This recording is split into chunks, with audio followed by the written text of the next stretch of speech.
بادشاہ اور خلیفہ ان میں کیا فرق ہے؟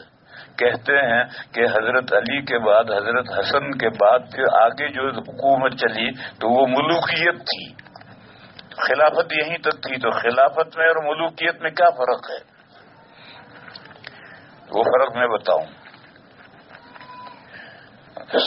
ملک کا جو سربراہ ہے اس کے نہان خانہ، ہمارا جو سر ہے، سر میں 5 بیجے ہیں، اس 5 بیجوں کے بعد پیچھے چھوٹا دماغ ہے، اسے لاشعور کہتے ہیں. اس کے لاشعور میں بھی یہ نہ ہو کہ یہ حکومت میری، یہ اس کے دماغ کے لاشعور میں بھی نہیں ہے.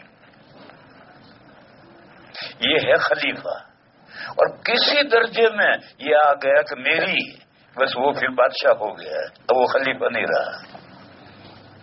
جو خلیفہ میں اور بادشاہ میں یہی فرق ہے.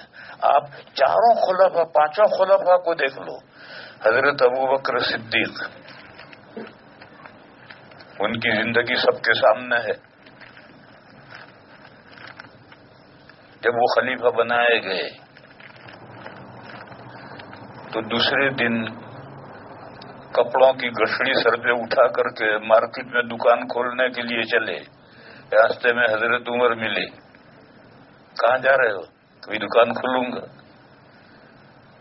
تو انہوں نے کہا کہ اگر دکان کھولو گے تو پھر حکومت کا کام کون چلا کرائے گا؟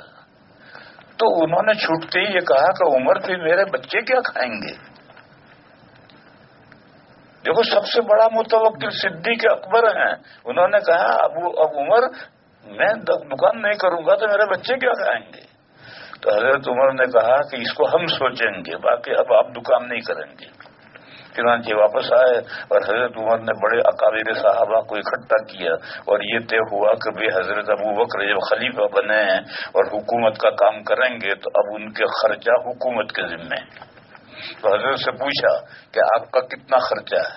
تو انہوں نے گھر والوں سے پوچھا کہ ہمارا مہینے کا اتنا خرچہ ہے. تو اتنی حضرت کی تنخواہ ہو گئی. ایک مرتبہ کھانے پر دسترخوان میں میٹھا آیا تو حضرت نے گھر والوں سے پوچھا کہ بھئی یہ میٹھا کہاں سے آیا؟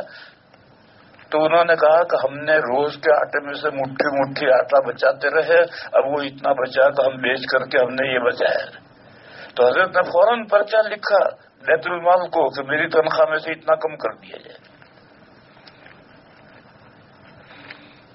حضرت فاروق اعظم رضی اللہ تعالیٰ عنہ جب ان کو ہوا آخر میں خنجر مارا گیا اور انہوں نے اگلے خلیفہ کے لیے 6 آدمیوں کی کمیٹی بنائی تو ان 6 آدمیوں میں اپنے بیٹے ابن عمر کو رکھا اور یہ کہا کہ ابن عمر اس کمیٹی میں رہیں گے مگر خلافت ان کو نہیں ملے گی.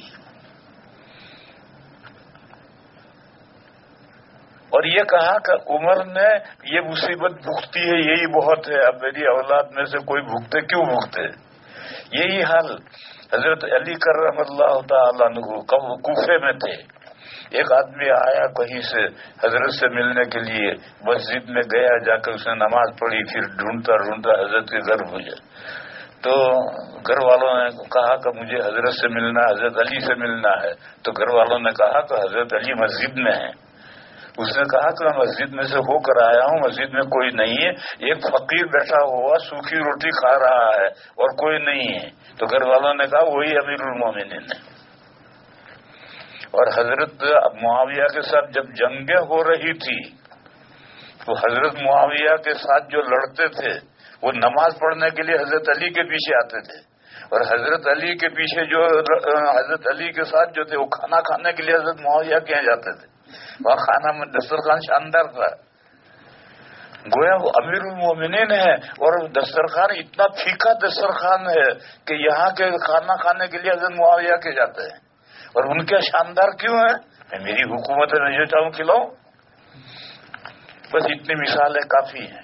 خلیفہ اور بادشاہ میں فرق یہ ہے کہ ذہن کے جو چھوٹا دماغ آخر میں ہے، دماغ کے کسی خانے میں یہ بات نہیں ہے کہ حکومت میری، میں مالک. تو وہ خلیفہ ہے. اور وہ خلیفہ متصل ہونا ضروری نہیں ہے. 100 سال پر حضرت عمر ابن عبدالعزیز ہیں، ان کو سب نے خلیفہ تسلیم کیا ہے.